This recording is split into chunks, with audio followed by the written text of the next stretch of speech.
We're going to do things very differently today, hopefully, and hopefully you'll enjoy it over the next 20, 25 minutes.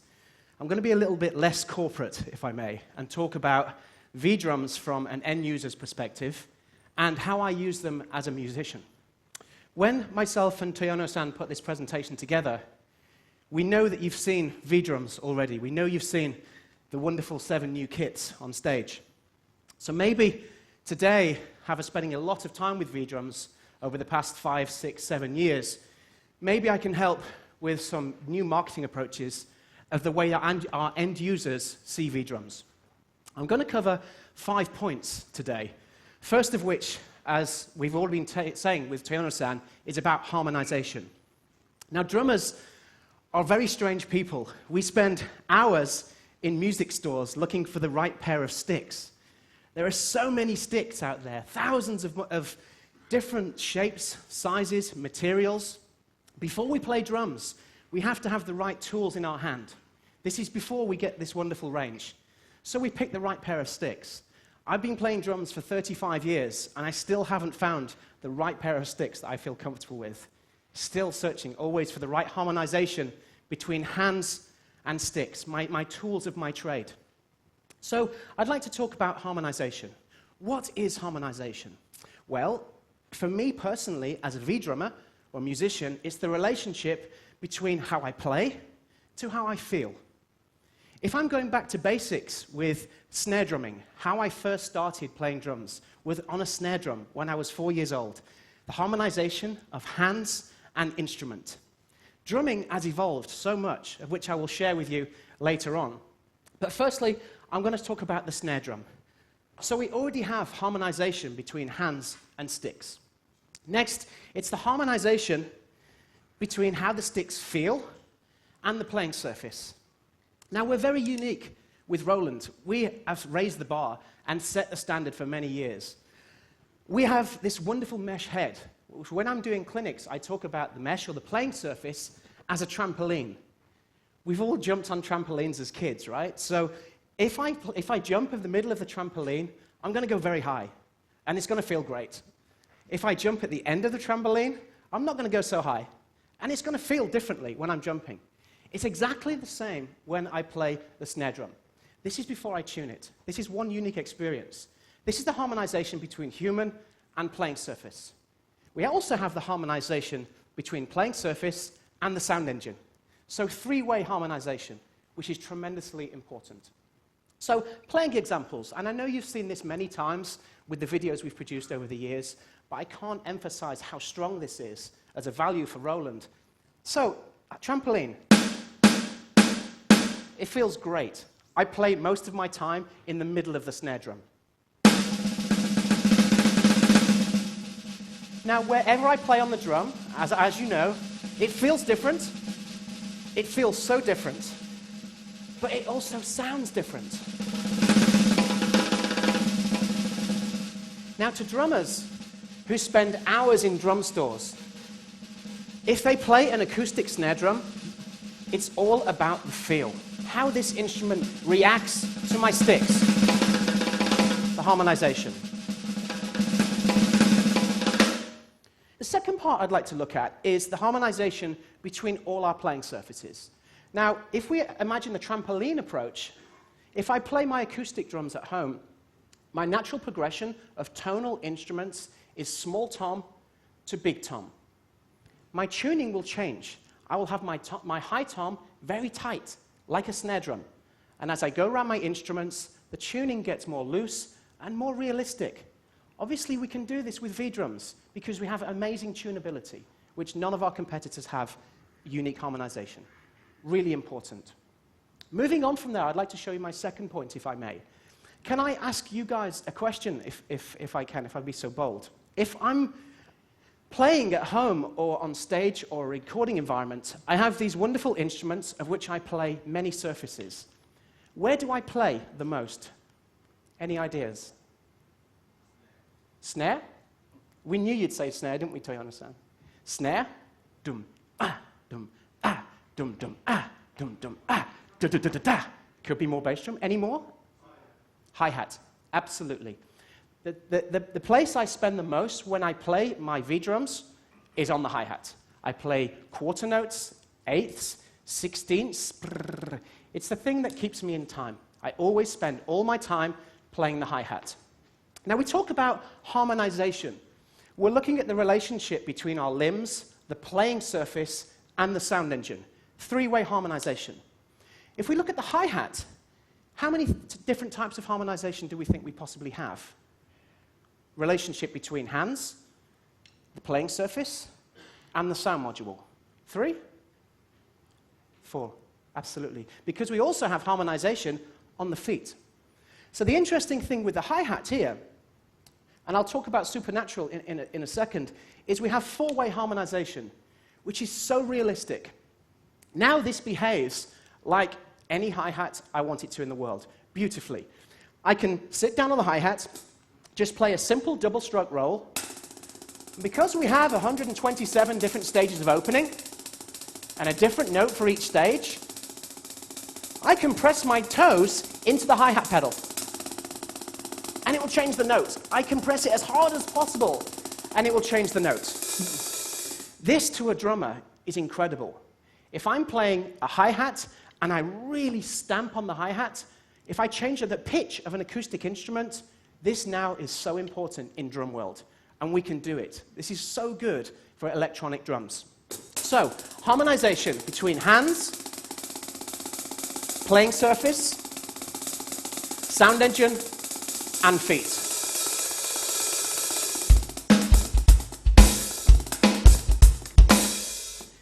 And show you one more example of SuperNATURAL. Now, we've all worked with SuperNATURAL in all our various different instruments. This is very new in drumland now, and I've spent a lot of time doing clinics and traveling, and recently talking about SuperNATURAL and how powerful it is to a drummer. But to drummers, V-drummers, or drummers who have never played electronics, this is a very new experience, and there is so much information to take in. I recently, in the UK, did a training seminar with the Roland Planets, and I asked them to imagine me as an end user. I've never played electronic drums, and I've always played acoustic instruments. Tell me about SuperNATURAL. And all 14 of the Planet guys gave me wonderful, wonderful ways of explaining SuperNATURAL. But I was a drummer that I've never played. I didn't know what V-Edit was. I wasn't aware of that I could change the tone of a snare. I wasn't aware of behavior modeling. This information is new because we've raised the bar so high. So I think there is 3 possible ways to show SuperNATURAL. We can obviously talk about explaining SuperNATURAL. So that's cool. The power of explaining SuperNATURAL, very powerful tool. We have a wonderful way of telling what SuperNATURAL is. We can play. We can play, we can listen. The 2 most powerful ways, listening. But I think for a drummer who's never experienced electronics, the most powerful way of showing SuperNATURAL is by them playing. You can only feel and experience SuperNATURAL if you play our instruments. If you play our instruments, you then understand what SuperNATURAL is, and it needs very little explanation. Once again, because we have raised the bar so high, if a drummer plays SuperNATURAL, plays these wonderful kits now, the difference between everything else is unrivaled. It's extremely powerful. The third point I'd like to talk about is cymbals. Now, the harmonization of cymbals, once again, extremely powerful, but I'd like to talk about cymbals from myself as a musician and how I've experienced cymbals over the years. I've always searched for that perfect sound, and the sound that really expresses myself as a player for many different genres of music that I play. Cymbals, we have the big 3 cymbal manufacturers. Any ideas what they are? Zildjian, obviously, the first thing that everyone says, Zildjian, Sabian, and Paiste. They are our big 3 cymbal manufacturers. And when you go onto the Zildjian or Sabian or Paiste website, you can go to their sound library, and you can hit a cymbal. Cymbals are described in 3 ways. The first being the attack of a cymbal. So the first note, how we attack that cymbal. The second being the wash or the swell. So how that cymbal behaves when I'm playing my hands at a rapid speed. And finally, the decay of the cymbal. 3 ways we explain a cymbal. And that's how all the big cymbal manufacturers talk about how they market their cymbals. Drummers are obsessed with the attack, the wash, and the decay. Now with harmonization, once again, we can show this. So we have the attack, very aggressive. We have the wash. Now with the SuperNATURAL engine, this is really important because it will know I'm playing my hands quick. So at what point does it go from the attack to the wash? It's when my hands get to a certain speed. Here's my attack. At this point, it's still attack. There is my cymbal wash. In V-Drums, we can never underestimate the power of this. Nothing comes close to having this consistency, and we talk about wash and swell. And finally, the last thing we talk about with the big three is the decay. How the cymbal behaves when it's not played. So attack, wash, and decay. We have this in abundance here. It's so incredible what we do. Now I'd like to talk about the cymbals and how cymbals have changed. Drumming trends and music trends have changed over the years. And the evolution of cymbals has been around for many, many years. From Zildjian back in the day making interesting crashes and ride cymbals. Now there's a new way of making cymbals. And instead of long attacks and long decays and long washes, we're looking at very short notes, almost like white noise notes, what we call staccato notes. Cymbal manufacturers, Zildjian, Sabian, Paiste, are making a cymbal. But they're also making another cymbal, and they're putting it on top. And this is called cymbal stacks. Cymbal stacks now are very cool. A lot of drummers will buy a normal cymbal and buy a splash cymbal and put it on top to experiment with the sound. If you go onto any one of the big three's websites, they will look at cymbal stacks, and they're quite aggressive in their approach to cymbal stacks. So let's say, for example, Zildjian do 14 or 15 cymbal stacks. If you look at in magazines, or all the current, like Modern Drummer, all the current cool magazines, a lot of the cymbal manufacturers are producing cymbal stacks. And cymbals with holes in. It's cool now to have weird and new sounding ideas. Now with V-Drums, this is so powerful, and I think we should really look at showing this as our local JV clinicians and demonstrators, the power of new sounds, cymbal stacks. In our TD30 module, we have many cymbal stacks. Let's say we have 15. But due to the power of our V-Edit facility, we could have 150. We could have 1,050. We could have 15,000 cymbal stacks. Each and every one performs as good as the big three, and more. I'd like to show you what they sound like. So I've created a kit here. This is a basic cymbal stack. So all the wash and decay is taken out. It's all about the attack. Cymbal stack, cymbal stack, cymbal stack. So 4 cymbal stacks. To drummers, this is really cool. This is really cool. This is the future of making unique sounds, cymbal stacks. So I'll take my 2 hi-hats. Now cymbal stacks are obviously used in a wide variety of music. I mainly play progressive stuff and drum and bass and kind of weird stuff. It records beautifully with cymbal stacks because you can hear these little sounds in the background that are very short but very piercing above the music. So if I'm playing,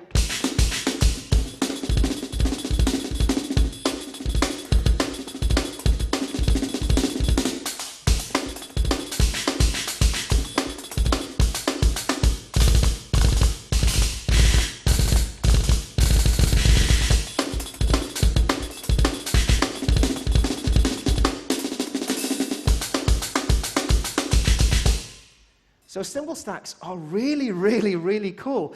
And, you know, they are, I can't tell you how powerful making new sounds is. And with V-Edit and SuperNATURAL, and the most amazing powerful instruments we have. We can create this, but we can create a whole lot more. You know, all these companies are really aggressive in their marketing to new sounds and instruments. So are we, but we should look at core elements of what we do in certain markets. Cymbal stacks is extremely powerful. Now, if I'm looking at my acoustic, or looking at acoustic bass drums, if you look at bass drums from a 16-inch bass drum to a 24-inch bass drum, what drummers used to do, a thing going back years, they used to put a pillow or blankets inside the bass drum to mute the sound. So you used to literally put all your clothes inside a bass drum to make it gap, gap, gap. Nowadays, with the evolution of different woods, we can put nothing inside the bass drum and control the sound with our beater. As Teono's sound, it's what we call burying the beater. So for example, if I'm playing a bebop or a big band sort of thing, this is my bass drum sound. Now, I would achieve that sound with nothing inside, no dampening, no muffling, a very open sound. Now, by using it, you can see on the screen, I'm coming off the drum head.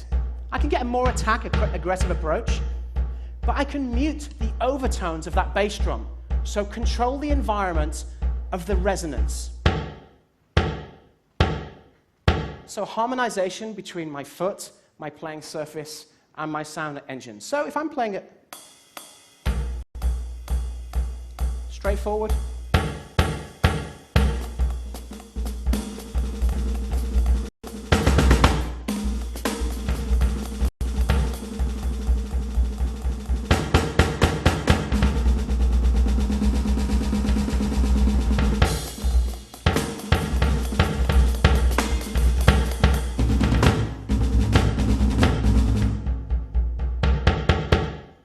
so really incredible. And for drummers to be able to control that playing environment is so powerful. We can do this. We can absolutely do this. My final part of my presentation I'd like to talk about today is how I personally use V-drums and how our end users would use V-drums. Before I do, I'd like to summarize the power of harmonization between snare, hi-hat, cymbal, and kick. Before I play any notes on my V-drums, I want to express how they feel. This is before I turn the volume up. And then we can express the power of the V-drums. Once again, and I'm very lucky, I get to write for many magazines about tuition and education and how drumming is evolving. We look at magazines, and I see many pictures of V-drums on the stage, which is fantastic. The first part of my job as an artist is performance. That's how we see our V-drums on a stage. It's an amazing performance tool, but it is also so much more. We can also use V-drums in a recording environment, and we can also use V-drums in a rehearsal environment. Once again, about 3 weeks ago, I did a video showing TD30 and playing examples for Roland UK. And I recorded many examples of presets, just preset kits, no editing, preset kits. And I came home, and the next day, the guys had sent the example back to me. No video, just audio of the preset kits. And I really mean this sincerely, with no Roland badge on. In 35 years of drumming, it was the best drum sound I've ever heard. Ever. And I really mean that sincerely. This was flat, no EQ, out of the box, 11, 15, and 30. The best drum sound I have ever heard. Extremely powerful. We concentrate a lot of our time on the V-drums as a performance tool, but it is such a strong recording tool. A really strong recording tool. And this was just direct, this was just master outs. This wasn't direct outs. If I look at a rehearsal environment, myself and Alex Hutchins put this project together. And we've been rehearsing, which we're doing a video shoot for today, sending each other different tracks. And I've been learning the tracks off my Mac at home. Very difficult, because it's 8 minutes long, right the way through. So I save them onto USB key and put them into my modules. module, and I can play along too, which I'll talk about in a second. We talked about creating your own individuality. Everybody we see can play V-drums, very strong performance, recording, and practice tool. But we can also create our own individuality as performers, as musicians, by three things: adding ambience, kit effects, which is my absolute favorite, and I really think we should really look at the kit effects, and USB playback. Firstly, I'd like to show you this. By using simple multi-effects, we can inspire ourselves to learn new ideas. So, I'm playing a basic kit. All of the kits and all the sound demonstrations here are preset. Piccolo kit.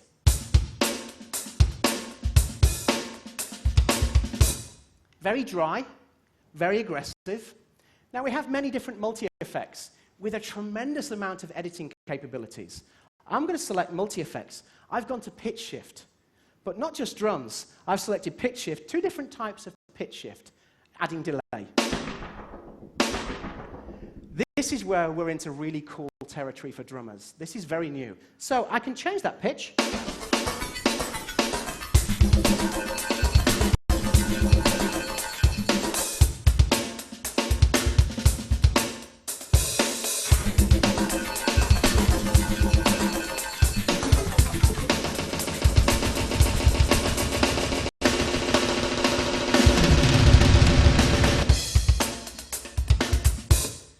So you can do new and interesting sounds.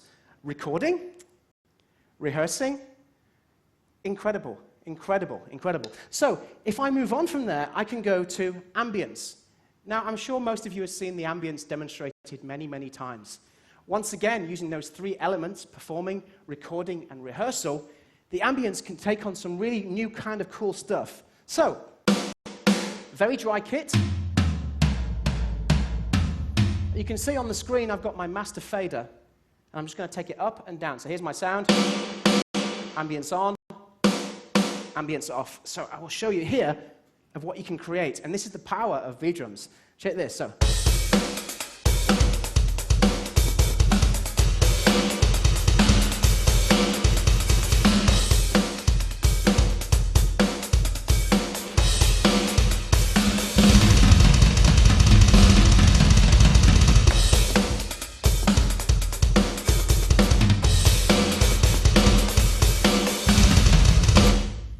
So we can completely change our own environment, and really inspiring for end users just to hear that.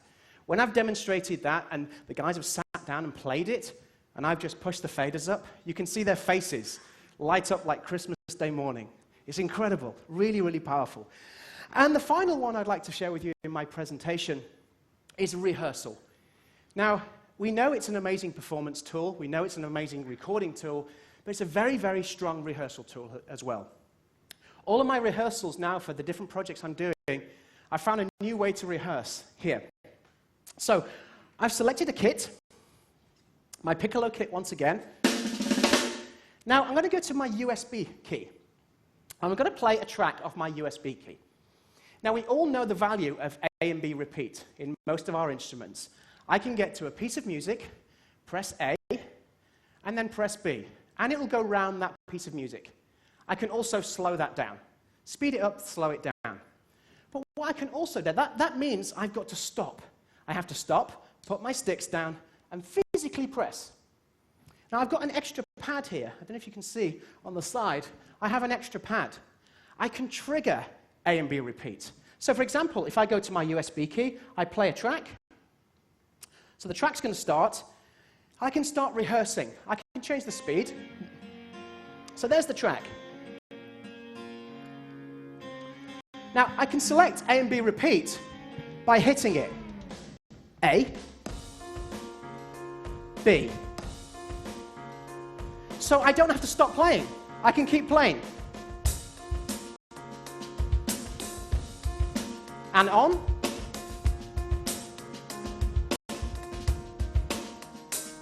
Here's my next bit. Loop that. And carry on. I don't have to stop playing as a musician. I can keep playing and keep playing. But here's the cool thing that is really new for drummers. That's reading that off a USB key, a WAV file. So it's getting the information and just looping it round.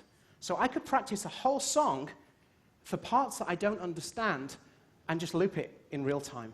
And once again, this is amazing technology that many of you guys have seen and we've been working on for many years. But to a drummer, this is new, and it's really big news. It's really big news.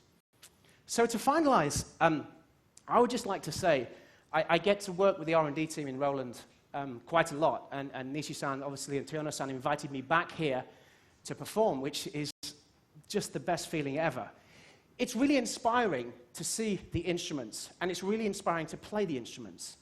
We sit at the very top of a tree with Roland V-Drums. I'm very proud to say we sit at the very top of a tree. There are lots of competition. There are lots of competition. And we will continue to raise the bar. We will continue to come up with new ideas that are groundbreaking, but not just for magazines, for end users, for musicians. And it's extremely important that we don't just show it as a performance tool. We have so many powerful assets to these amazing instruments in such difficult climates at the moment. It's important to show it's not just a performance tool. It is the ultimate all-round musical instrument.